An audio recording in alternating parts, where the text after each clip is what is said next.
Good morning, gang. Good morning. Welcome back to this week's altcoin update. First and foremost, remember, nothing discussed today is financial advice. I'm not a financial advisor, and this is just for educational purposes only. And now that's out of the way, let's jump into the chart, shall we? So, from last week, there's nothing really much to update. We covered last week Solana, Arbitrum, Perp, OP, and Didex, and none of them have really moved that much, so we might cover those on next week's video, give you a little update, but the TA from last week's video still stands on those. And then this week we are going to take a quick look at Link and ETH. Link seems to be all over Twitter at the moment, or X, or whatever it's called these days, and people seem to be going mad for it. Because they believe it's an accumulation range, which it does resemble an accumulation range, but for the time being, it's still a range until proven otherwise. So let's bring up some old TA that we've had on, and this is the same range that we've been trading since effectively May last year. So it's nearly 18 months old now, is this range, and it's still in play, and it's still providing good setups. Okay, so this is what we're looking at right now. So obviously this is heavily shilled at the moment now. The thing with Link is it's not really paid shills, it's just there's a lot of people holding bags thanks to obviously this ranging behaviour that we've had, deviation below the range, which obviously was a liquidity grab of these lows here, and then obviously we've made our way up towards range highs, but we're still making lower highs. Okay, so this is something that we've got to pay attention to now. So if this is going to break any form of higher time frame structure, realistically, this low needs to hold now, and this needs to take out these highs, and this giving us a local higher time frame uptrend potentially in the making. But until we successfully break out of these range highs and start to clear these standard deviations, we're still range bound. So I'm not getting overly excited by this at all. I'm not shorting the lows. I'm not longing the breakout of the highs, because obviously that's not really done people well in the past, just like shorting the lows doesn't do well. So, right now, would I be longing right now? No. Because if you're longing right now, where's your invalidation? Where's your invalidation, and where's your stop going to be? So your invalidation is, what, underneath these lows here, and what you're targeting? We're targeting the EQ / the point of control. Bear in mind, this is a point of control of a very, very established range, as I said. Over 18 months now in the making. So, do you really want to be taking that trade? Half an hour return? Doesn't make sense to me longing here. Even if you're targeting the range highs, it still doesn't really make sense.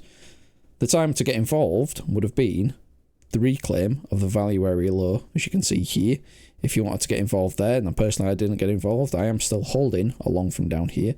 As discussed in, well, this is going back, what, to June? So it's a few months ago. But realistically, time to get involved here. You had the local market structure shift, reclaim of the value area low, and then obviously if you are bullish, then you can be targeting the EQ, value area high, these highs initially, and if these don't cause a significant pullback, then the overall range highs. So this is where we're at right now. Now, likewise, like I said, I wouldn't be longing here, because your risk to reward is completely pointless. I also wouldn't be shorting here, personally, because we're just in this gap here. So this was a thin move down. Just like when you get a thin move up, it often retraces back through it. You got a thin move down here, and what are we doing? Well, we're coming back up through it. So your thinner moves on the market, typically speaking, are the ones that price can travel through quicker, which, as we've seen here, this is what's happening. So if we continue higher, and we come up towards this point of control / EQ region, and we start to show some signs of weakness. Now, what signs of weakness? Well, I'll be looking for a low time frame market structure change to the downside. I'll be looking for a lot of longs getting involved, but price is not going any further. Now, I've said this time and time again on this channel. What's the market trying to do? Well, if there's a lot of fresh market longs coming into the market, but price is failing to move up, then that means there's bigger limit orders trying to push price down. So what's the market trying to do? Long. Is it doing a good job? No. Well, in that case, that's another option for a sign of weakness. So that'd be that. If we come up to this region, which is around roughly 720, call it for easy numbers, to 730, this region here, if we start to see some signs of weakness in here, I will happily look for some fresh shorts just to continue playing this bottom half of the range. If we get no reaction here, then I'll be looking up towards, first and foremost, value area high, which is roughly coming in around 762. And if no reaction here, then the higher chance is then starting to contest the overall highs. So your 840s sort of region. That's if we continue up. If we do take out these highs without a significant pullback, then that's when we can start looking up towards the overall highs, which then effectively will be taking out all these. And then what happens up here? Do we run the overall highs? Bear in mind, we've got resting liquidity up here. Do we run the overall highs? And then we just continue trading this range. Okay. The beauty of Link, and I've said this again, I've said this time and time again, I've said it on Twitter many, many times, and my members know that if you understand how to trade a range, or you're in the process of learning how to trade a range and you don't want to trade Bitcoin, and I don't understand why you wouldn't want to trade Bitcoin because it's a lot easier asset to trade, but you do want to trade altcoins, then Link is probably one of the easiest altcoins to trade a range on because it respects ranges so well. You can see this is probably one of the cleanest ranges you can get. It's one of the larger cap market coins. There's a lot of liquidity in here, less of a chance of a huge significant scam wick, which then grabs the stops before turning around. It just respects. It respects these ranges. This is the beauty of this coin. And then not to mention all your EQ taps. So obviously if you do want to learn how to trade a range, then first and foremost, over to our website, spitfiretraders.com, join our free Discord. But obviously, if you want access to all our educational material, it'll cost you the grand old price of $59.95. Okay, so I'm not charging you a few $100s to get access. I'm charging you $59.95 Great British Pounds. In dollar terms, that's $75. And for that, you get over 30 educational modules to study, including range trading, and everything else that we teach as well, which is obviously Elliott wave theory, psychology, accumulation, distribution, strategy building, individual trading strategies, forex. There's everything you could possibly want in here for you to become a confluence trader. Or you don't even have to become a confluence trader. Within this, you could be individual traders. You could be a Fibonacci trader. You could be an Elliott wave trader. You could be a order flow trader. We've got so many modules here on how to read the order flow, and you can develop scalping strategies out of this. As well as some of the strategies that I do teach as a standalone. So obviously, if you do want to learn how to trade a range or other forms of TA, then invest in yourself.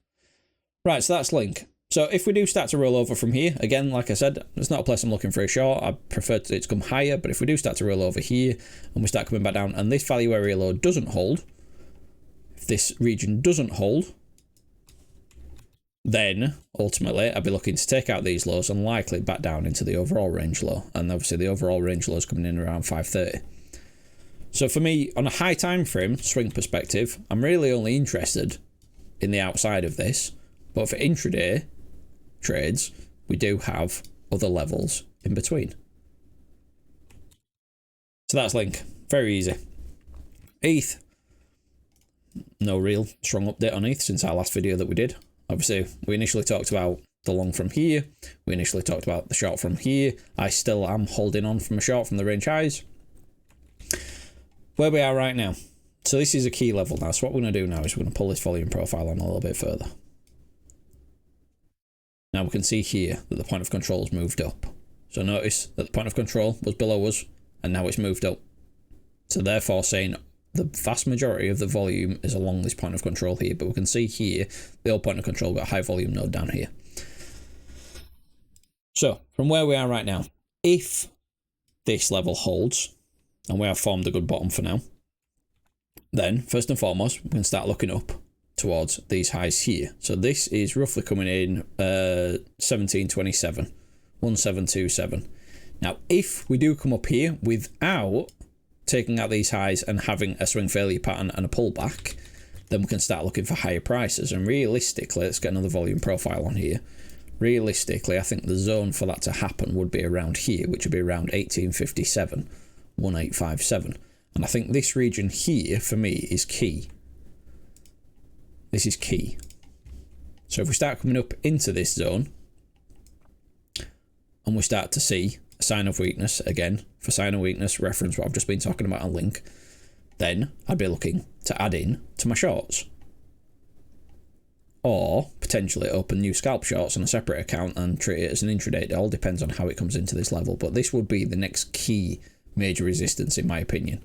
If you start to clear this zone and you get no pullback in, you continue up, then that's when we start looking at contesting the overall highs. Now, bear in mind, first you've got to contend with the value area high, but I'd be more interested in clearing out the liquidity from up here, which if you do, then you've got this to contend with. So if you start coming up into this zone, giving yourself a pullback. Now, whether that takes out these highs overall, we don't know, because we don't know until it gets there. That's what we've got to gauge the reaction for. But anything towards range highs, yep, because you're at range highs, so I'd be looking for shorts. I've been naturally looking for shorts at range highs. I'm not looking to long up here. You know, anyone that's longing up here is just getting wrecked time and time again. You know, these kind of breakout strategies, and again, I waffle on about this quite a lot. Breakout strategies, you'll get away with poor trading in a bull market. In an up-only market, in a vertical market, you will get away with trading breakouts. So you will get away, like for example here. So you had a nice sideways range. Let's just use this. Nice sideways range. Price broke out of it, didn't pull back. Price broke out of it and went straight up. So you get away more often than not with trading breakouts.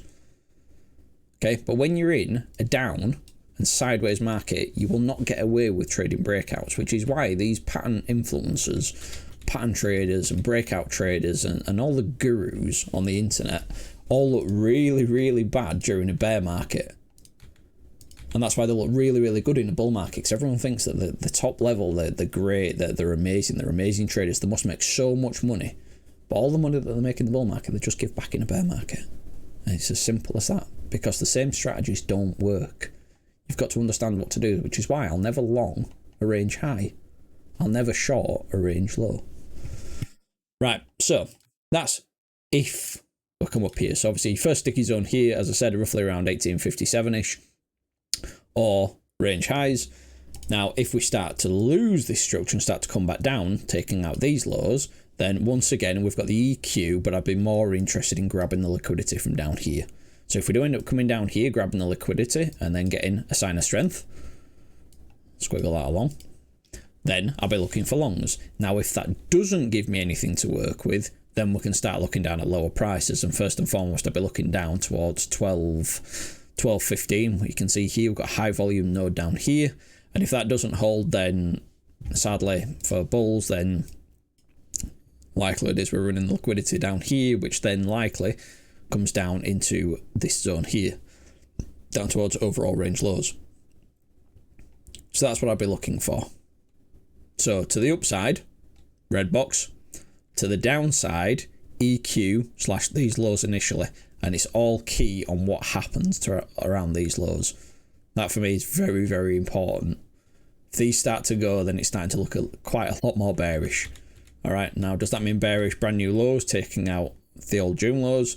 I'm not saying that. I'm just saying within the context of this range, take out these lows without a turnaround and without a reversal, then it's fairly bearish in the overall context, looking towards range lows. So that's ETH. Right, if you learned something today, don't forget to hit that like button.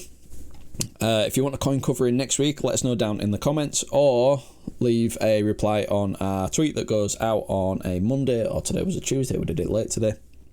And until next time, gang, as you were, bye-bye.